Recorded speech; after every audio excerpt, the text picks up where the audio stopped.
दोस्तों, गीता नाम की एक शिक्षिका थी जो कि एक प्राथमिक स्कूल में 5वीं कक्षा की क्लास टीचर थी।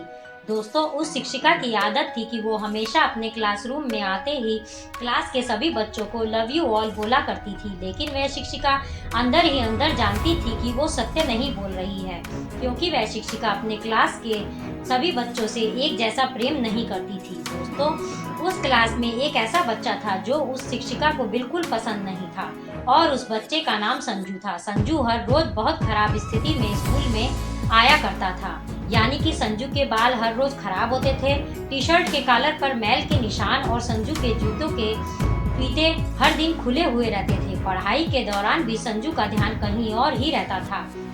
जब उसकी मैडम उसको डांटती थी तब वह चौंक कर उन्हें देखता था, मगर संजू की खाली खाली नजरों से यह साफ पता चलता था कि संजू शारीरिक रूप से क्लासरूम में उपस्थित होने के बावजूद भी वह मानसिक रूप से कहीं और ही है।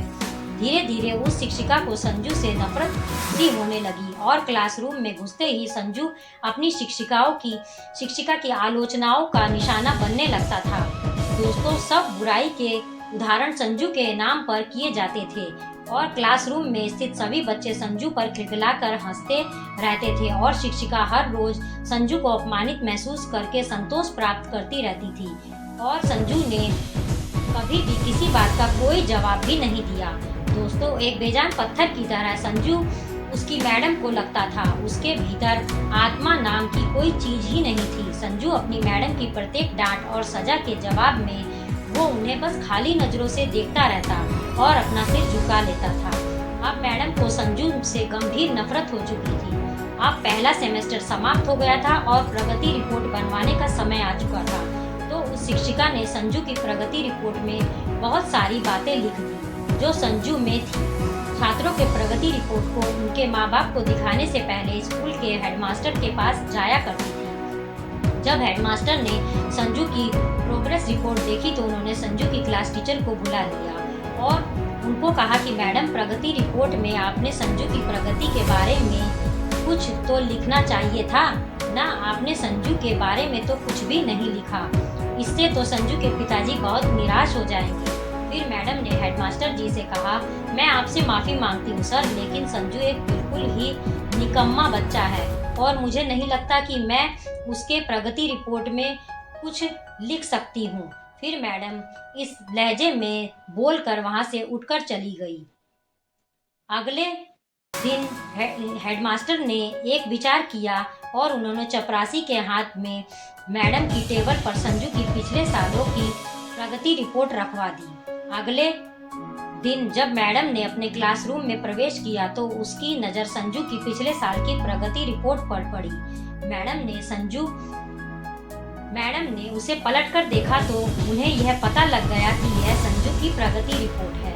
मैडम ने सोचा कि पिछली कक्षा में भी संजू यही गुल खिलाया होगा और उन्होंने संजू की कक्षा 3 की रिपोर्ट खोल ली और रिपोर्ट में टिप्पणी पढ़कर मैडम को आश्चर्य की कोई सीमा ही नहीं रही, क्योंकि जब उन्होंने देखा कि प्रगति रिपोर्ट संजू की तारीफों से भरी पड़ी है और संजू जैसा होशियार बच्चा हमने आज तक नहीं देखा और संजू बेहद ही संवेदनशील बच्चा है और वे अपने मित्रों और शिक्षकों से बेहद लगाव रखता है। अंतिम सेमेस्टर में भी संजू ने प्रथम स्थान प्राप्त कर लिया है। यह सब उस प्रगति रिपोर्ट में लिखा हुआ था। फिर मैडम ने अनिश्चित स्थिति में संजू की कक्षा 4 की रिपोर्ट खोली। संजू ने अपनी माँ की बीमारी का बेहद प्रभाव लिखा था। उसका ध्यान पढ़ाई से हट रहा है। संजू की माँ को कैंसर हुआ है और वह उस पर उसका ध्यान रखने के लिए कोई नहीं है, जिसका गहरा प्रभाव संजू की पढ़ाई पर पड़ा। यह सब कक्षा 4 की रिपोर्ट में लिखा हुआ था और नीचे हेडमास्टर ने यह भी लिखा हुआ था कि संजू की माँ मर चुकी है और इसके साथ ही संजू के जीवन की चमक भी और रौनक भी कहीं चली गई है। इसीलिए संजू को बचाना होगा, इससे पहले कि देर हो जाए। दोस्तों, यह सब पढ़कर संजू की क्लास टीचर के दिमाग में भयानक बोझ हावी हो जाता है और उन्होंने अपने कांपते हाथों से संजू की प्रगति रिपोर्ट बंद कर दी और मैडम की आंखों से आंसू एक के बाद एक गिरने लगे। उसके अगले ही दिन संजू की मैडम जब अपने क्लासरूम में आई तो उन्होंने अपनी आदत के अनुसार हर रोज वो वाक्यांश आई लव यू ऑल फिर से दोहराया। लेकिन मैडम आज भी जानती थी कि वो झूठ बोल रही है, क्योंकि उसी क्लासरूम में बैठे हुए एक उलझे बालों वाला बच्चा यानी कि संजू के लिए वह प्रेम आज अपने दिल में महसूस कर रही थी। वह और क्लासरूम में बैठे हुए बाकी बच्चों से बहुत अधिक था। मैडम ने पढ़ाई के दौरान रोजाना दिनचर्या की तरह संजू एक सवाल दागा और हमेशा की तरह संजू ने अपना सिर नीचे झुका लिया। जब कुछ देर तक मैडम ने कोई डांट फटकार और उसके सहपाठियों से हंसी की आवाज उसके कानों में न पड़ी तो उसने अचंभे से अपना सिर उठाकर मैडम की ओर देखा। अप्रत्याशित उसके चेहरे पर आज कोई क्रोध या द्वेष भाव नहीं था, बल्कि आज वह मुस्कुरा रही थी। उन्होंने संजू को अपने पास बुलाया और उसे उस सवाल का जवाब बताकर जबरन दोहराने के लिए कहा। संजू को 3-4 बार आग्रह करने के बाद संजू बोल ही पड़ता है। उसके जवाब देते ही शिक्षिका ने न सिर्फ खुद खुश होकर के तालियां बजाई, बल्कि अपने क्लासरूम में बैठे हुए सभी बच्चों से तालियां बजवाई। इसके बाद यह रोज की दिनचर्या बन गई थी। संजू की शिक्षिका हर प्रश्न का उत्तर अपने आप बताती, फिर उसकी खूब सराहना और तारीफ भी करती। अब प्रत्येक अच्छा उदाहरण संजू के कारण दिया जाने लगा। अब धीरे धीरे पुराना संजू सन्नाटे की कब्र फाड़कर फिर से बाहर आ गया। अब मैडम को प्रश्नों के साथ उत्तर बताने की जरूरत भी नहीं पड़ती थी, क्योंकि अब संजू बिना किसी त्रुटि के उत्तर देके सबको प्रभावित करता था और नए नए प्रश्न पूछकर क्लास में से सभी बच्चों को भी हैरान कर देता था। दोस्तों, अब संजू के बाल अब कुछ हद तक सुधरे हुए होते थे, कपड़े भी काफी हद तक सुधरे हुए होते थे, जिन्हें शायद वह खुद धोने लगा था। देखते ही देखते साल समाप्त हो गया और संजू ने अपने क्लास में दूसरे स्थान हासिल कर लिया, यानी कि संजू ने अब दूसरी स्कूल में दाखिले के लिए तैयार था। 5वीं कक्षा की विदाई समारोह में सभी बच्चे अपने क्लास टीचर के लिए सुंदर सुंदर उपहार लेकर आए और मैडम की टेबल पर ढेर लग गया। दोस्तों, इन खूबसूरती से पैक किए हुए उपहारों में एक पुराने अखबार में बदतर तरीके से पैक हुआ है एक उपहार भी पड़ा हुआ था। बच्चे उसे देखकर हंस रहे थे और किसी को यह जानने में देर न लगी कि यह उपहार संजू ने ही लाया होगा। मैडम ने उपहार के उस छोटे से पहाड़ में से लपककर संजू के द्वारा लाया गया उपहार को निकाल कर लिया और उसे खोलकर देख लिया।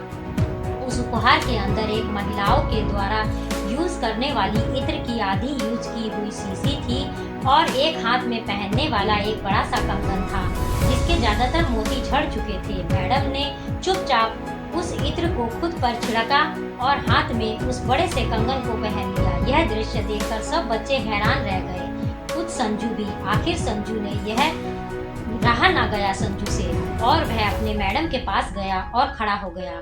उसके कुछ देर बाद उसने अटक कर मैडम से बोला कि आज आप में से मेरी माँ जैसी खुशबू आ रही है। इतना सुनकर मैडम की आंखों में से आंसू आ गए और मैडम ने संजू को अपने गले से लगा लिया और अब संजू दूसरी स्कूल में आने वाला था और उसने स्कूल में दाखिला भी ले लिया था। समय बीतते लगा और दिन सप्ताह महीने साल बदलते गए, लेकिन हर साल के अंत में मैडम को एक संजू से एक पत्र नियमित रूप से प्राप्त होता था, जिसमें लिखा हुआ होता था कि इस साल में कई नए शिक्षकों से मिला, लेकिन मैडम आप जैसा कोई नहीं था। फिर संजू की पढ़ाई समाप्त हो गई और पत्रों का सिलसिला भी समाप्त हो गया। कई साल गुजरने के बाद मैडम अपने काम से रिटायर हो गई। एक दिन मैडम के घर में अपनी मेल में संजू का पत्र मिला, जिसमें लिखा हुआ था कि मैडम, इस महीने के अंत में मेरी शादी है। आपके बिना शादी की बात भी मैं नहीं सोच सकता। एक और बात, मैं अपने जीवन में बहुत सारे लोगों से मिल चुका हूँ, पर आप जैसा कोई नहीं मिला। आपका डॉक्टर संजू। उस पत्र के साथ में विमान से आने जाने के टिकट भी उस लिफाफे में मौजूद था। मैडम खुद को हरगिज रोक न सकी। उन्होंने अपने पति से शादी में जाने की अनुमति ली और वह संजू के शहर को जाने के लिए रवाना हो गई। शादी के दिन वह शादी की जगह पर पहुंची तो वह थोड़ी लेट हो चुकी थी। उन्हें लगा कि शादी समारोह तो समाप्त हो चुका होगा, लेकिन यह देखकर उनके आश्चर्य की सीमा ही नहीं रही कि शहर के बड़े डॉक्टर, बिजनेसमैन और यहाँ तक कि वहाँ पर शादी कराने वाले पंडित जी भी थक गए थे कि आखिर शादी में ऐसा कौन आना बाकी है। लेकिन संजू विवाह समारोह में विवाह के मंडप के बजाय गेट की तरफ टकटकी लगाए अपने मैडम के आने का इंतजार कर रहा था। फिर सबने देखा कि जैसे ही एक बूढ़ी औरत ने गेट से प्रवेश किया, संजू ने उनकी ओर लपका और उनका हाथ पकड़ा जिसमें उन्होंने अब भी वह कंगन पहना हुआ था और उन्हें सीधे मंच पर ले गया। संजू ने अपने हाथ में माइक पकड़कर कुछ यूं बोला, दोस्तों आप सभी हमेशा मुझसे मेरी माँ के बारे में पूछा करते थे। आप सबसे वादा किया था कि जल्द ही मैं आप सबको उनसे मिलवाऊंगा। ध्यान से देखो, यह मेरी प्यारी सी माँ है और दुनिया की सबसे अच्छी है मेरी यह माँ। मेरे दोस्तों, दिल को झकझोर देने वाली यह कहानी आपको कैसी लगी? अगर अच्छी लगी हो तो एक लाइक और मेरे चैनल को सब्सक्राइब जरूर करिएगा। धन्यवाद।